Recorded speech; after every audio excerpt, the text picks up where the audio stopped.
Hi guys, ito na po yung nakuha namin na kangkong. Ang dami po. Yung iba po pinamigay po namin. Tapos ngayon iluluto po siya natin ng adobo. Tapos yung iba iaartan po natin. Lalagyan po natin ng suka, luya, sibuyas, bawang, paminta para hindi po masayang yung mga tangkay. Yun pang aartamin natin yung tangkay. Ito na po. Tuntingin po natin yung mga talbos. Tapos yung tangkay po niya, yun pa ang atin natin.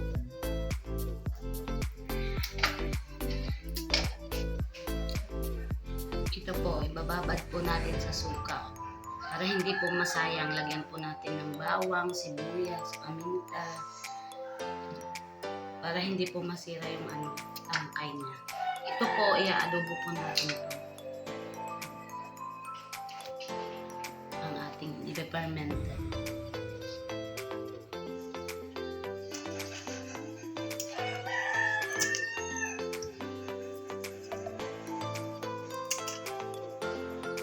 Masarap po ito, adobo.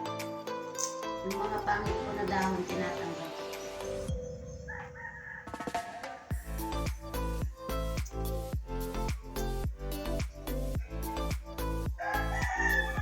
Kung meron po kayong rabbit, pwede po makain.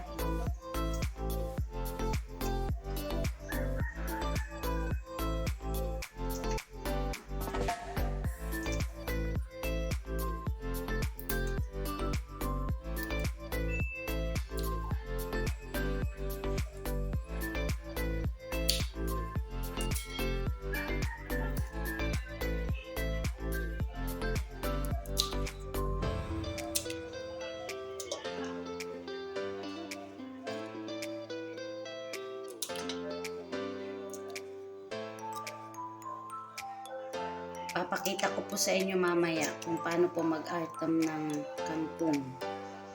Masarap po siya.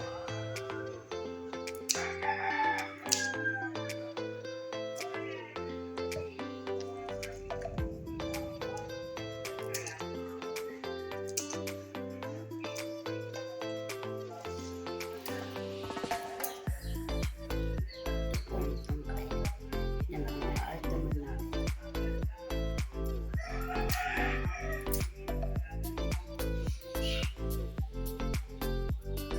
Sobrang dami po ito guys. Kaya yung iba po, iiwan po natin. Lalagay po natin para isahog ulit pag nagluto tayo.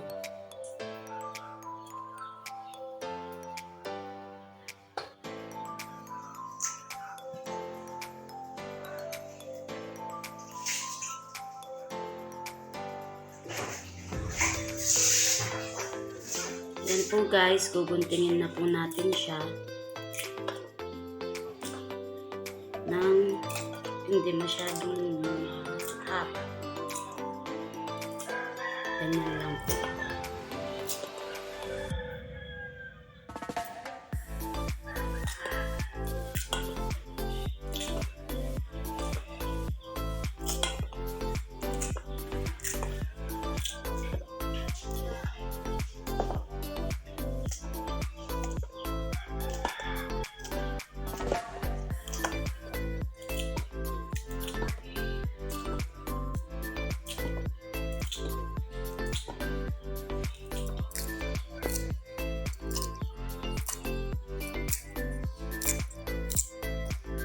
Yan po guys, magunting po tayo ng kangkong.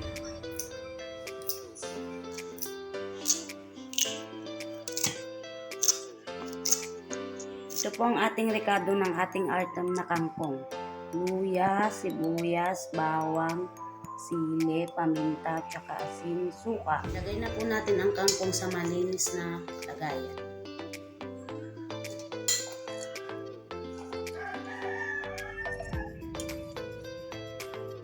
Ito natin ang ating mga rekado. Sibuyas, luya,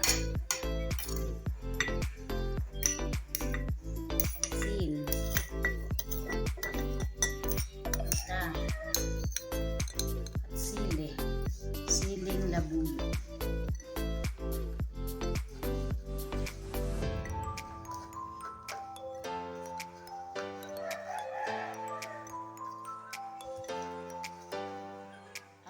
ating suka. Mas maraming ricado, mas mabango at saka mas masarap. Ayan po guys, pwede na po siya. Ibabad lang po ito ng isang araw.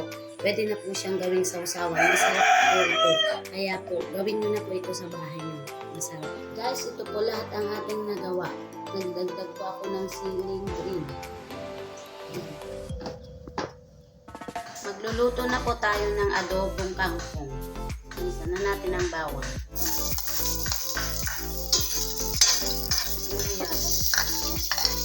Luya.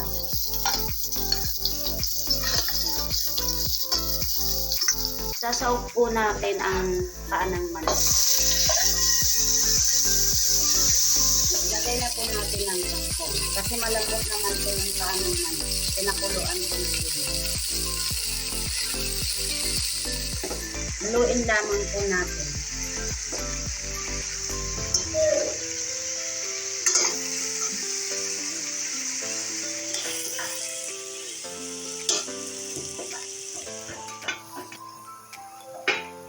Lagyan na po natin ng oyster.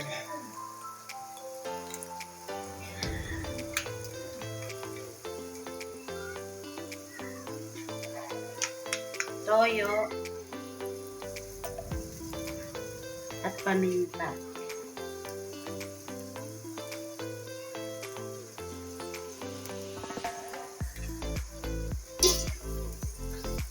Haluin lamang po natin.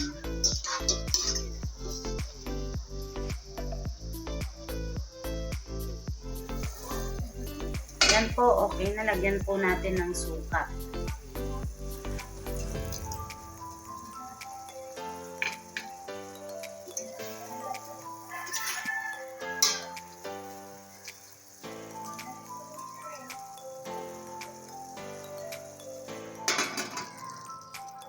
Yan po guys, ready to serve na.